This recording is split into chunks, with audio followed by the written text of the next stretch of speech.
শতরূপে সারদা বই থেকে পাঠ, বিষয় নিবেদিতা, ধ্রুব মন্দির, শঙ্করী প্রসাদ বসু, ষষ্ঠ পর্যায়ের আলোচনা, ভারতীয় নারী আদেশের চরম বাণী সারদা কেন।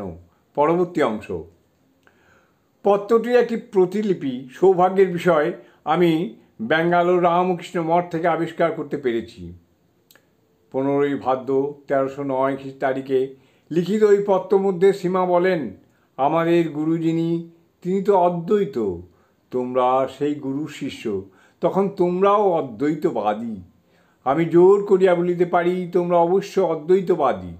সারদা দেবীর এই বক্তব্য আমাদের চমকিত নয়, একেবারে স্তম্ভিত করে দেয়।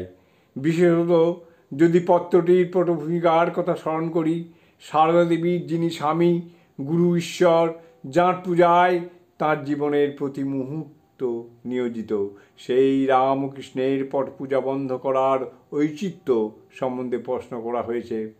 সেখানে তিনি কোন উত্তর দিলেন? না, অদ্বৈত আশ্রমে শ্রীরামকৃষ্ণ পূজা বন্ধ করিয়া স্বামীজি ঠিকই করেছেন। আমাদের লৌকিক বুদ্ধিতে এ বস্তু অলৌকিক, এ জিনিস একমাত্র শ্রীরামকৃষ্ণ পত্নীর পক্ষেই করা সম্ভব। জয় মা।